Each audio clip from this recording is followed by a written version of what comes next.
بال بہت گرتے ہیں، کوئی علاج بتا دیں میرے بھائیوں۔ بالوں کے گرنے کا بہترین علاج، بالوں کے گرنے کا بہترین علاج، سجدہ لمبا کرو، سجدہ لمبا کرو، اور اس کے ساتھ صابن اور شیمپو چھوڑ دو، دودھ کے ساتھ نہاؤ، اور کوشش کرو گائے کے دودھ کے ساتھ۔ میرے بھائیوں، بڑی ہماری مائیں، دادیاں، نانیاں، کبھی وقت ہوتا تھا وہ دہی سے نہاتی تھیں، لسی سے نہاتی تھیں، نہاتی تھی کہ نہیں نہاتی تھی؟ کیا وہ احمق تھیں؟ کیا ان کو پتہ نہیں تھا؟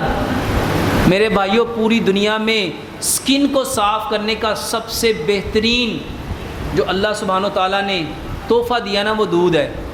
تو میرے بھائیوں، اپنے سر کو دودھ، دہی، لسی کے ساتھ دھو گے تو انشاءاللہ آپ کا بالوں کا گرنے کا مسئلہ حل ہو جائے گا۔ اس کے ساتھ آملہ کھاؤ، آملے کا مربع کھاؤ، آملے کا اچار کھاؤ، آملے کا تیل اپنے سر پہ لگاؤ، آملے کا تیل اپنے سر پہ لگاؤ۔ ڈاکٹر صاحب، چہرے کے گالوں کو موٹا کرنے کا کوئی جادوئی علاج بتا دیں۔ ماشاءاللہ۔